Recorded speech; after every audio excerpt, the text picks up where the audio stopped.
शिव भ्रमण कर कर जब वापिस आ जाते हैं, हिंदू धर्म में पीपल के वृक्ष की जो गणना बराह पुराण में करी गई है, 4 बजे से 7 बजे तक शिव के भ्रमण का समय बताया है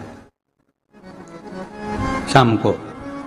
तो 7 बजे से लेकर फिर रात्रि 9 बजे तक लक्ष्मी और दरिद्रता फिर भ्रमण पर जाती। इनका एक समय निश्चित है महाराज। भ्रमण कर कर आ जाना। अब इस बीच में जब लक्ष्मी और दरिद्रता दोनों निकल कर जा रही हैं, तो दोनों एक भाव रख कर जाती हैं कि आज हमको कहां प्रवेश करना है।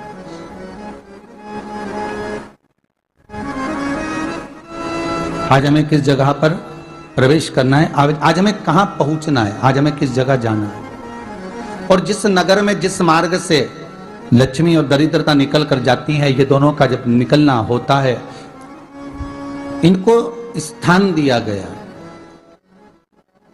जहां पर स्वच्छता हो, घर के दरवाजे पर रंगोली डली हुई हो, द्वार पर जल छीटा गया हो। महाराज, उस द्वार पर लक्ष्मी प्रवेश करती है तो दरिद्रता भी जाने लगती है अंदर। जब दरिद्रता अंदर जाने लगती है तो लक्ष्मी उसको रोक देती है, पहले मैं देखकर आती हूं कि तेरे लिए स्थान है कि नहीं, तू यहां रुक।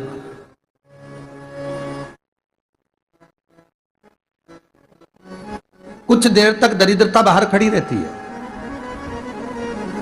और लक्ष्मी जी की बड़ी बहन जब दरिद्रता बार बार अंदर जाने का प्रयास करती है तो लक्ष्मी जी कहती हैं, जी तू इतनी बड़ी होकर तुझे मालूम है, तू तेरा सम्मान होना चाहिए, आदर होना चाहिए, और तू अंदर चली जा और कोई तेरा सम्मान ना करे तो कितना बुरा लगेगा, इसलिए तू बाहर खड़ी है। मैं अभी आई। अंदर जाती है और जब लक्ष्मी जी भ्रमण कर लेती हैं, अंदर प्रवेश कर कर आती हैं, और प्रवेश कर कर आती हैं तो दरिद्रता पूछती है चले अंदर। तो लक्ष्मी जी कहती हैं, तुझे मालूम नहीं है क्या जीजी कि जिस घर में मैं प्रवेश कर जाती हूं उस घर में फिर दरिद्रता नहीं जा सकती, क्योंकि ये तेरा वचन था, ये तेरा वचन था। अपन दोनों का जब मंगल विवाह हुआ था, मेरा विवाह जब नारायण के साथ में हुआ और तुम्हारा विवाह जब दुस्साह मुनि के साथ हुआ, दरिद्रता का विवाह दुस्साह मुनि के साथ हुआ। जब अपना दोनों का विवाह हुआ था तो अपन दोनों ने एक वादा करा था कि जिस घर में लक्ष्मी प्रवेश कर जाएगी उस दिन फिर दरिद्रता नहीं जाएगी, और जिस घर में दरिद्रता प्रवेश कर जाएगी उस घर में फिर लक्ष्मी नहीं जाएगी। अब जब मैं अंदर देख कर आ गई हूं तो तू अंदर नहीं जा सकती, अर्थात लक्ष्मी के चरण जिस घर में पड़ गए उस घर में फिर दरिद्रता प्रवेश नहीं कर रही। चलते चलते फिर दरिद्रता ने देखा और लक्ष्मी जी इसको लेकर गई, और लक्ष्मी जी ने देखा कि इसके दरवाजे पर जल नहीं छीटा गया, इसके दरवाजे पर ना रंगोली डली है, इसका द्वार साफ नहीं हुआ है, इसके द्वार पर दीप नहीं है, इसके द्वार पर कलश नहीं है, इसके दरवाजे पर ढेर सारा कचरा पड़ा हुआ है, कोई स्वान कोई कुत्ता गंदगी भी कर कर चला गया है, कहीं बिल्ली ने गंदगी कर रखी है, कहीं जीवों ने कुछ गंदा गिरा रखा है। तो फिर लक्ष्मी जी कहती है, जी अब मैं होकर आ गई थी ना, अब तू जा, तू होकर आ।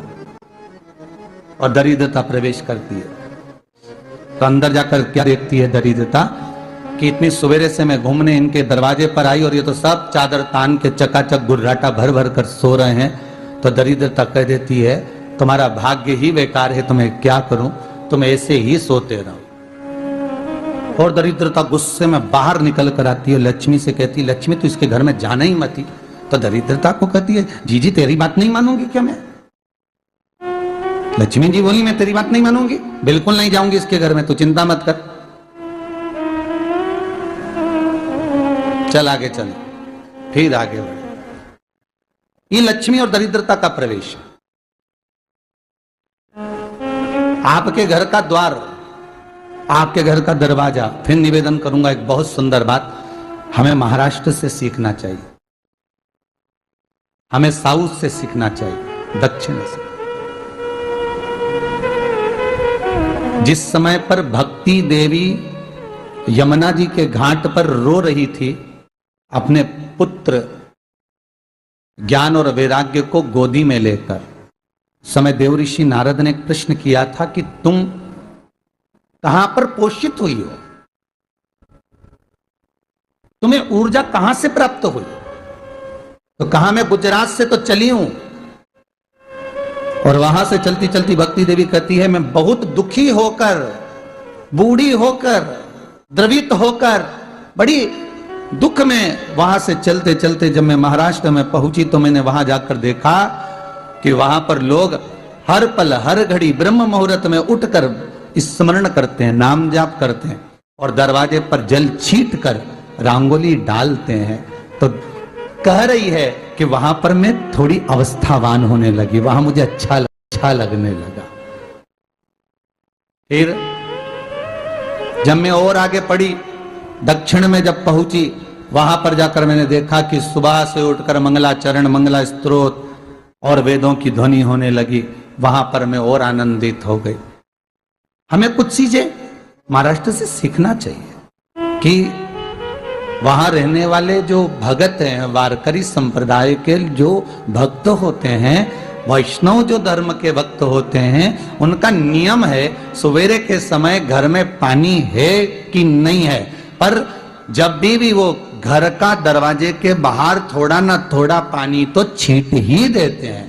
और छींटने के बाद फिर वहां पर अपने यहाँ तो दिवाली पर रंगोली बनती है जी, और वहां पर रोज की रंगोली बन जाती है कि कभी हो सकता है परमात्मा राह भूल कर हमारे घर में प्रवेश कर जाए, इसलिए वहां प्रतिदिन की रंगोली, प्रतिदिन।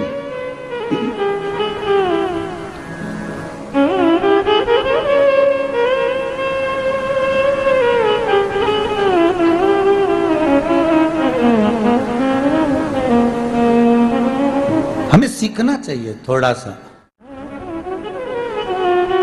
आज के जमाने में तो बहू अपने कमरे की झाड़ू लगा ले, वो ही बहुत बड़ी बात है। हो खड़ी खड़ी बहू ये देखती रहेगी कि नौकरानी सही से झाड़ू लगा रही, वहां से लगा के लाओ, इधर से हेड के ले जाओ, वहां से कचरा सोरो, वहां से पोछा लगाओ। खड़ी रहेगी, उंगली से बताती रहेगी, पर इतना नहीं बनेगा कि सेविका से, नौकरानी से, दासी से कह दे कि तू मम्मी पापा के कमरे की लगा ले, मैं मेरे कमरे की लगा लूंगी, तू जा उधर। थोड़ा दया का भाव अगर होता तो उसके मन में भी आता कि मेरी बड़ी सेठानी तो अपनी जगह पर है, पर छोटी तो सेठानी की भी बड़ी सेठानी है जो मुझ पर करुणा करती रहती है। पर बड़ी तो कहे कि बेटा रहने दे, तू उधर ले जा, जब भाभी के कमरे में देख ले जा, उसके बच्चों का बड़ा फैलारा रहता ना, तू उधर देख ले जा, तो जरा उधर, मां उधर भेज रही है।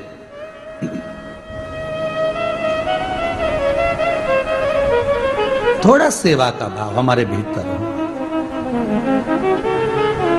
और एक निवेदन तो हमेशा करा है और अब आज भी करता हूं, पूरे घर की सफाई करवाओ, पूरे घर में तुम पोछा झाड़ू जो चाहे करवाओ, मना नहीं है। पर एक निवेदन है, रसोई घर के अंदर बहू और बेटी ही जाकर भोजन बनाए तो